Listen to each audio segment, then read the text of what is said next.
अब इससे हम लोग कुछ क्वेश्चंस के बारे में देखेंगे, जो कि पहला क्वेश्चन है कि why are the elements of group 18 known as noble gas.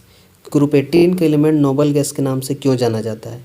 तो इसका आंसर हम बता चुके हैं। क्या है आंसर? कि नोबल गैसेस के नाम से इसलिए जाना जाता है क्योंकि ग्रुप 18 के जितने सारे एलिमेंट हैं सभी का वैलेंस शेल का ऑर्बिटल जो है सो कम्प्लीटली फिल्ड है, और कम्प्लीटली फिल्ड होने के चक्कर में यह जो है सो बहुत ही कम तत्वों के साथ अभिक्रिया करता है, और वो भी कुछ निश्चित कंडीशन के उपस्थिति में। इसलिए therefore they are known as noble gases, इसलिए ग्रुप 18 को नोबल गैसेस के नाम से जाना जाता है। दूसरा क्वेश्चन है इसका कि noble gases have very low boiling points why. कि नोबल गैसेस का बॉइलिंग पॉइंट बहुत ही कम होता है, क्यों? तो अभी बताएं केमिकल प्रॉपर्टी में कि नोबल गैसेस किसी के साथ बॉन्ड नहीं बनाता है, कुछ कुछ जेनोन के कंपाउंड से बॉन्ड बनाता है। तो अब किसी के साथ जब बॉन्ड ही नहीं बनाएगा तो बॉन्ड तोड़ने में ज़्यादा एनर्जी लगेगा ही नहीं। जब बॉन्ड तोड़ने में ज़्यादा एनर्जी नहीं लगेगा तो उसका बॉइलिंग पॉइंट कम ही होगा। दूसरा रीज़न कि नोबल गैसेस किसी के साथ बॉन्ड नहीं बनाता है, लेकिन नोबल गैसेस के बीच में एक आकर्षण बल लगता है जिसको बोलते हैं डिस्पर्सन फोर्स, और डिस्पर्सन फोर्स का दूसरा नाम है लंदन फोर्स। लंदन फोर्स कहने का मतलब होता है कि जब दो ठो नॉन पोलर मॉलिक्यूल या तो एटम्स के बीच में बॉन्ड बनता है तो कहलाता है लंदन फोर्स या तो डिस्पर्सन फोर्स। तब सवाल उठता है क्या नोबल गैसेस हैं सो नॉन पोलर है? हाँ, नॉन पोलर है, क्योंकि यह किसी के साथ बॉन्ड नहीं बनाया तो ना पॉजिटिव चार्ज आता है ना नेगेटिव चार्ज आता है, और किसी मॉलिक्यूल एलिमेंट में पॉजिटिव और नेगेटिव चार्ज नहीं होता है तो उसको नॉन पोलर बोलते हैं। इसलिए कि नोबल गैसेस के बीच में डिस्पर्सन फोर्स लगता है, और चूंकि वह बहुत ही वीक है क्योंकि बॉन्ड तो बनाया हुआ है नहीं, बहुत ही कमज़ोर है, तो तोड़ना आसान होता है, इसलिए कम एनर्जी लगता है, और इसलिए इसका जो है सो लो टेम्परेचर में ही जो है सो यह बॉयल होना स्टार्ट हो जाता है। इसलिए नोबल गैसेस का बॉइलिंग पॉइंट कम होता है। यही आंसर में लिखा गया है कि नोबल गैसेस बीइंग मोनोएटॉमिक, यह जो है मोनोएटॉमिक होता है, having no interatomic forces, उसके बीच में कोई अंतर परमाणुविक बल नहीं लगता है, एक्सेप्ट छोड़कर किसको? डिस्पर्सन फोर्स को छोड़कर कोई भी बल और नहीं लगता है नोबल गैसेस के बीच में। Therefore they are liquefied at very low temperature, इसको लिक्विफाई किया जाता है बहुत ही कम तापमान में, और इसलिए इसका जो है बॉइलिंग पॉइंट काफ़ी कम होता है। अगला क्वेश्चन है कि does the hydrolysis of xenon hexafluoride lead to redox reaction. कि क्या HCF6 को वाटर के साथ अभिक्रिया कराएंगे तो क्या एक रेडॉक्स अभिक्रिया करेगा? तो नहीं।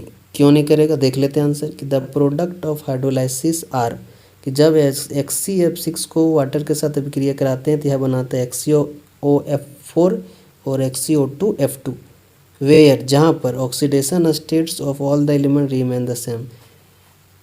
यह जो दोनों कंपाउंड बनाया, दोनों कंपाउंड में जेनॉन को ऑक्सीडेशन स्टेट समान है, और समान है ऑक्सीडेशन स्टेट, इसका मतलब ये रेडॉक्स अभिक्रिया नहीं करता है, क्योंकि रेडॉक्स अभिक्रिया में एक का ऑक्सीडेशन स्टेट कम होना चाहिए तो एक का ऑक्सीडेशन स्टेट ज़्यादा होना चाहिए, जो कि दोनों में समान है, इसलिए रेडॉक्स अभिक्रिया नहीं करेगा।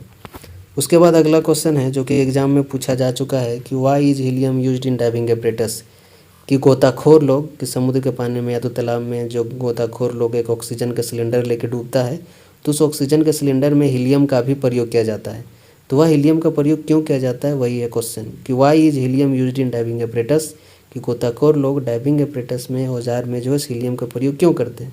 तो इसलिए करते हैं क्योंकि हीलियम के ऑक्सीजन के साथ मिलने से हमारे चेस्ट में कोई पेन नहीं होता है, और यह जो हमारे ब्लड में भी नहीं घुलता है, तो हमारे सेहत के लिए खराबी भी नहीं करता है नाइट्रोजन की तुलना में। कि अगर नाइट्रोजन का प्रयोग किया जाता है हीलियम के साथ तो वह क्या होता है कि नाइट्रोजन जो है सो ब्लड में घुल जाता है, जिसके कारण बहुत ही दिक्कत होता है हम लोग को, और हार्ट पंपिंग नहीं होने के कारण हम लोग को मौत हो भी सकता है। लेकिन हीलियम जो है सो ब्लड में बहुत ही कम घुलता है और चेस्ट में पेन बहुत ही कम होता है, इसीलिए जो है सो हीलियम का प्रयोग किया जाता है डाइविंग एपरेटस में ऑक्सीजन के साथ। उसके बाद अगला क्वेश्चन है कंप्लीट द फॉलोइंग रिएक्शन। कि कुछ अभिक्रिया दिया हुआ है, आधा उसको पूरा करना है। तो यह सब अभिक्रिया तो हम लोग पढ़ चुके हैं, तो देखते हैं क्या करके आंसर। पहला अभिक्रिया देखते हैं कि जब HCF4 को O2F2 से मिलाते हैं तो क्या बनाता है, तो HCF6 प्लस O2 बाहर हो जाता है।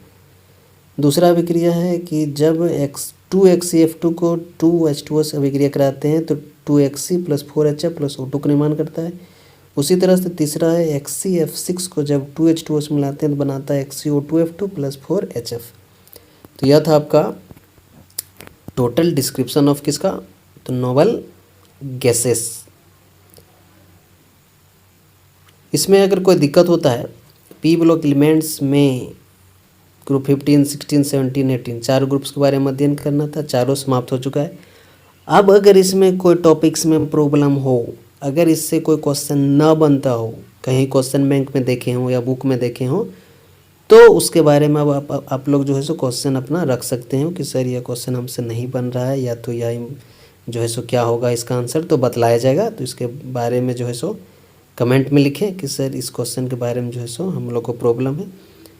और एनसीईआरटी का बुक निकालें और इस चैप्टर से जितने सारे क्वेश्चन आप बना के देखें कि क्या जितने सारे एनसीईआरटी के एक्सरसाइज में क्वेश्चन है वो हमसे बनता है या नहीं बनता है। बनेगा कब बनेगा, तो जब एक बार इस नोट्स को एक बार खुद से आप अध्ययन करोगे तब। तो यह था आपका पी ब्लॉक का आखिरी ग्रुप जो कि अभी समाप्त हो चुका है। अब हम लोग अगले वीडियो में मिलेंगे ऑर्गेनिक केमिस्ट्री के साथ। तो आज के लिए इतना।